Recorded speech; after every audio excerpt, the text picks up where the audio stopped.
اعوذ باللہ من الشیطان الرجیم بسم اللہ الرحمن الرحیم سبحانک لا علم لنا الا ما علمتنا انک انت العلیم الحکیم۔ تدبر قرآن کے 30 قواعد کا بیان چل رہا ہے۔ اس سے پہلے 17 قاعدے بیان ہو چکے ہیں۔ آج ہم 18واں قاعدہ بیان کرتے ہیں۔ تدبر قرآن کا قاعدہ نمبر 18 یہ ہے کہ قرآن کریم میں جو مبالغے کی صیغے استعمال ہوتے ہیں وہ کثرت شے اور شدت شے پر دلالت کرتے ہیں، کسی چیز کی کثرت اور شدت پر۔ صیغ المبالغہ فی القرآن تفید کثرت الشیء و شدتہ، اور یہ 5 صیغے ہیں، 5 اوزان ہیں اس کے۔ نمبر 1 فعال، عین کی تشدید کے ساتھ۔ اس کی مثال جیسے انک انت الوہاب، الوہاب فعال۔ اب اس میں تدبر یہ ہے کہ اللہ کا نام الوہاب یہ مبالغے کا صیغہ ہے، اور یہ دلالت کرتا ہے اللہ تعالیٰ کے مواہب کی کثرت پر۔ مواہب اللہ کی کثرت کا فائدہ دیتا ہے کہ اللہ تبارک و تعالیٰ بہت زیادہ ہبہ کرنے والے ہیں۔ یفید کثرت مواہب اللہ تعالیٰ و تعددها و تنوعها، اللہ تعالیٰ کے مواہب عطایا کی کثرت، تعدد اور تنوع پر دلالت کرتے ہیں کہ اس کی تعداد بھی بہت زیادہ ہے، انواع بھی بہت زیادہ ہے، اور مواہب بھی بہت زیادہ ہے۔ بہت زیادہ ہبہ کرنے والا بغیر عوض کے۔ اب اس میں اس تدبر سے ہمیں اس قاعدے سے کیا فائدہ ملے گا؟ اس میں بندوں کے لیے سوال کا دروازہ کھولنا ہے کہ جب اللہ تعالیٰ الوہاب ہے، بہت زیادہ دینے والے ہیں، تو بندوں کو چاہیے کہ اس سے مانگے۔ وفی ھذا فتح باب السؤال للہ سبحانہ و تعالی، بندوں کے لیے سوال کا دروازہ کھولنا ہے۔ جب کسی کو پتہ چلتا ہے دنیا میں کہ فلاں مالدار شخص یا فلاں بادشاہ یا حاکم وہ بہت زیادہ دیتا ہے، تو لوگ کیا کرتے ہیں؟ جا کے اس سے مانگتے ہیں۔ تو الوہاب میں تعلیم ہے کہ اللہ سے مانگو۔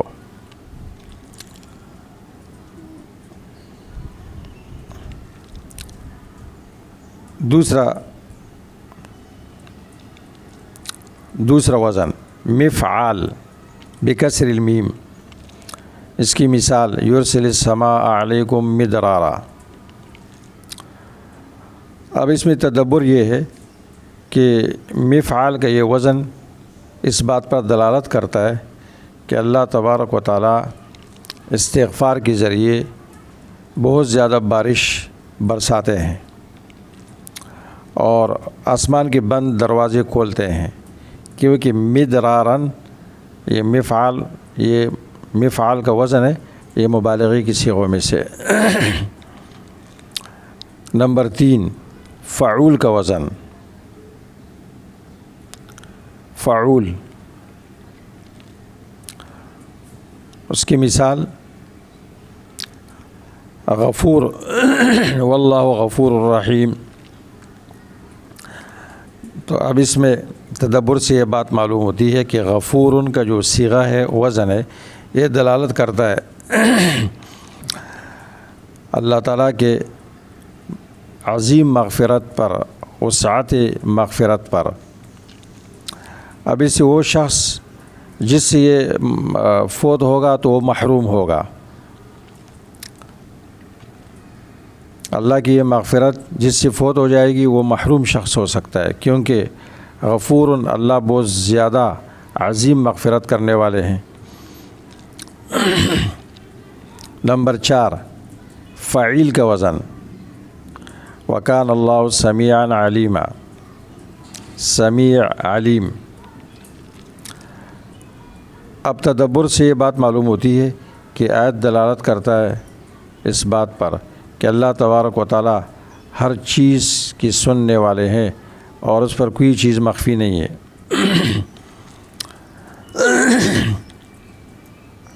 سمیع، ہر وقت ہر چیز سنتے ہیں۔ علیم لا یخفی علیہ شیء، اس پر کوئی چیز مخفی نہیں ہے۔ اب اس میں تربیت ہے کہ بندوں کو اللہ کا دھیان رکھنا چاہیے اور اللہ سے حیا کرنی چاہیے، کیونکہ جب اللہ سمیع و علیم ہے تو بندوں کے احوال سے واقف ہے، تو بندوں کو چاہیے کہ اس کا دھیان رکھے کہ اللہ میرا سب کچھ سن رہا ہے اور مجھے دیکھ رہا ہے، لہذا بندوں کو حیا کرنی چاہیے۔ تو یہ فاعل کا وزن یہ کثرت پر دلالت کرتا ہے۔ قاعدہ نمبر 19،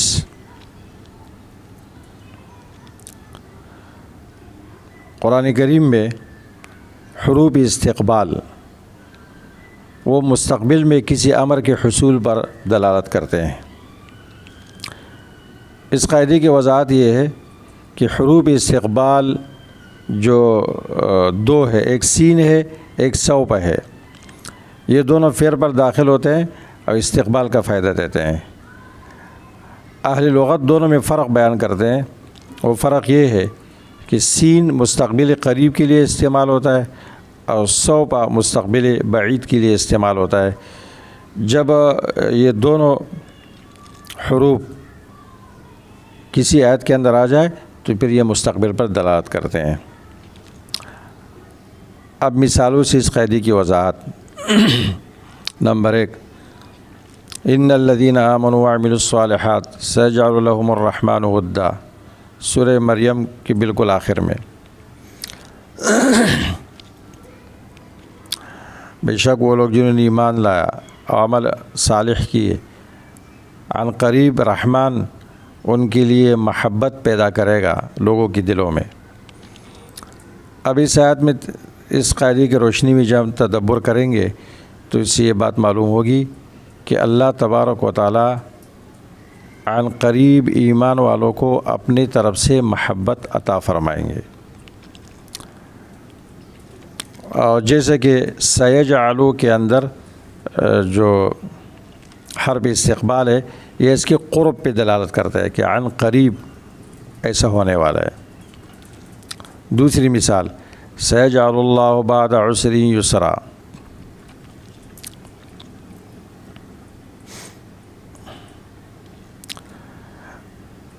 اب یہاں پر سیجعلو اس میں سین ہے اور یہ فائدہ دیتا ہے، مستقبل قریب کا فائدہ دیتا ہے۔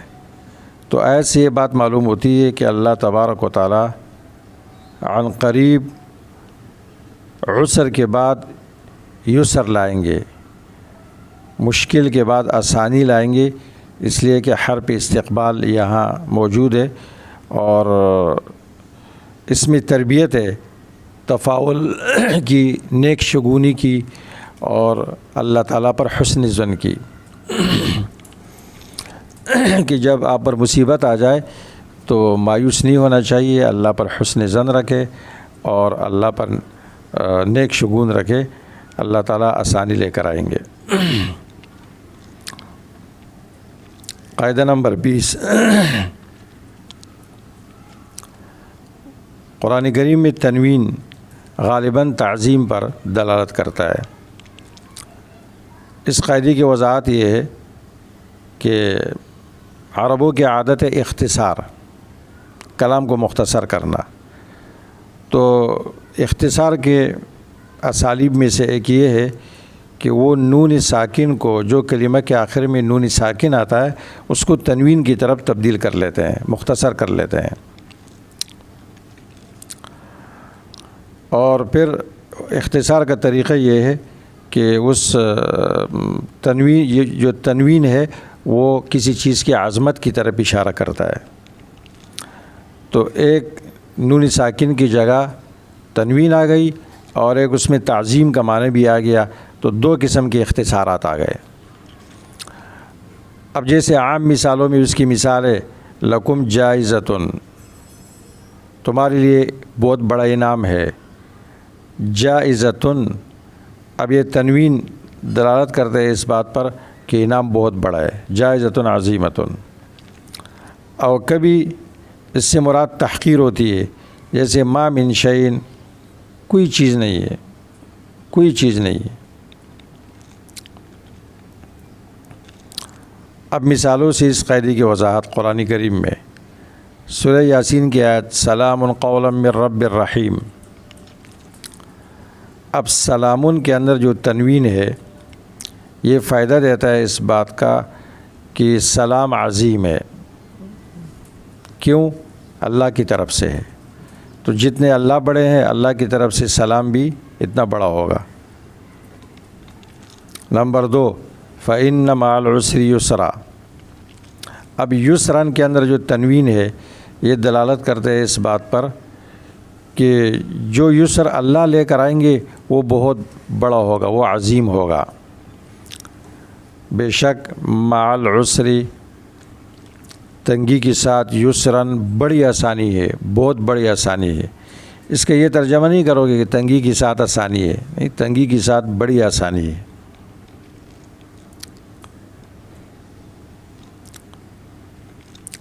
قاعدہ نمبر 21،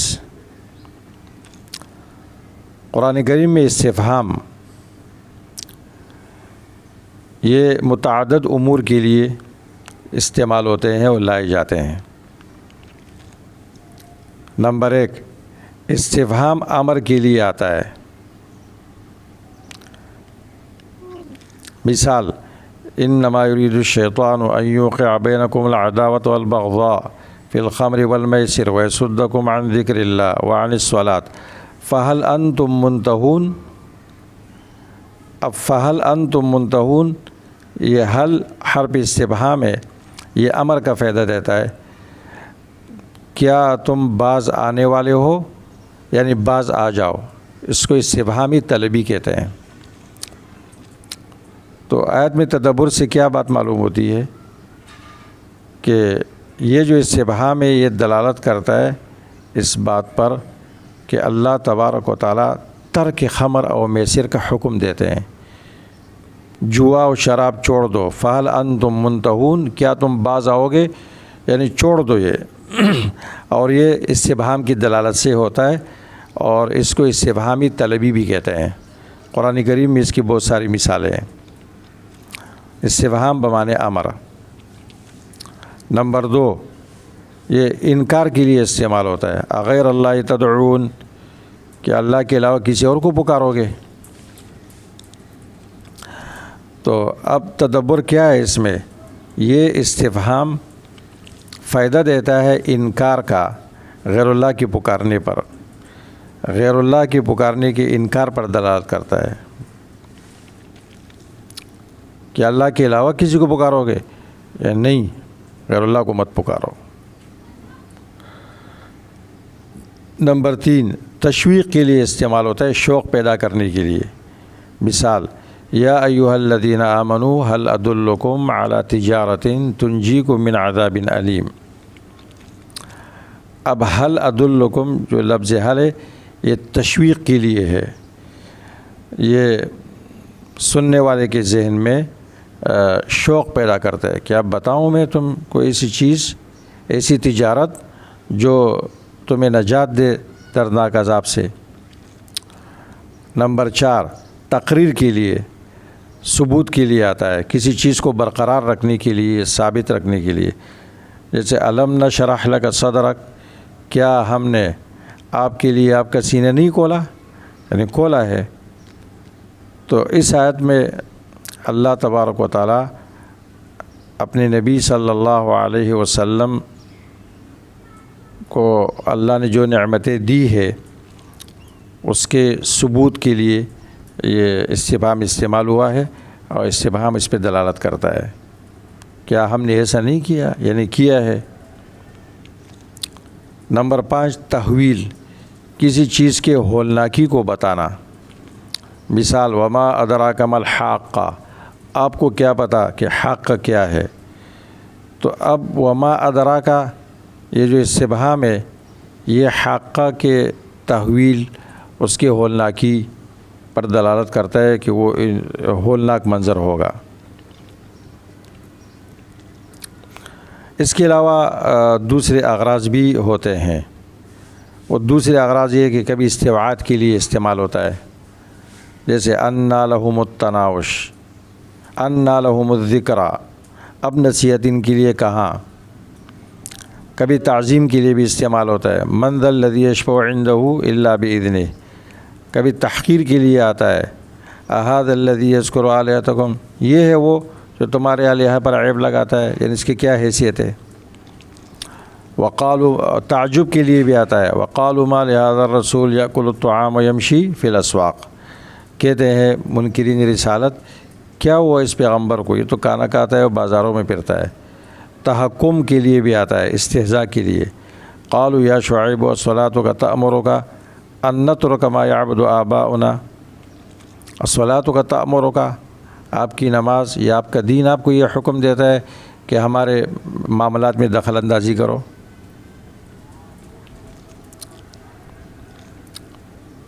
22 نمبر قاعدہ، اسم تبذیل کا صیغہ افعل التبذیل، اس کے اندر اصل یہ ہے کہ یہ افضلیت کا فائدہ دیتا ہے اس شخص کے لیے جس کی طرف اس کی اضافت کی گئی ہو۔ اس قاعدے کی وضاحت یہ ہے کہ صیغہ افضلو، صیغہ افعلو، یہ افضلیت کا فائدہ دیتا ہے اس چیز کے لیے جس کے لیے یہ ذکر کیا جاتا ہے، لیکن کبھی کبھی دو مشترک چیزوں کے درمیان تفاضل کے لیے آتا ہے، لیکن یہ لازم نہیں ہے، ہمیشہ اس طرح نہیں ہوتا ہے۔ اس قاعدے کی مثال، ثم قست قلوبکم من بعد ذلک فہی کالحجارۃ او اشد قسوۃ، او اشد قسوۃ، اشد یہ صیغہ دلالت کرتا ہے اسم تبذیل کا کہ ان کے دل سخت ہے، دلوں کی سختی پر، اتنے سخت ہے کہ پتھر سے بھی زیادہ سخت ہو گئے۔ نمبر 2، ومن اوفی بعہدہ من اللہ، اوفا اسم تبذیل ہے، یہ صیغہ اس بات کا فائدہ دیتا ہے کہ اللہ سے بڑھ کر عہد کا وفا کرنے والا کوئی نہیں ہے۔ اس میں تربیت ہے، لوگوں کی تربیت کرنی مقصود ہے کہ اللہ کے عہد پر یقین کرو، اللہ نے جس چیز کا عہد کیا ہے اس پر یقین کرو، کیونکہ اللہ سے بڑھ کر عہد پورا کرنے والا کوئی نہیں ہے۔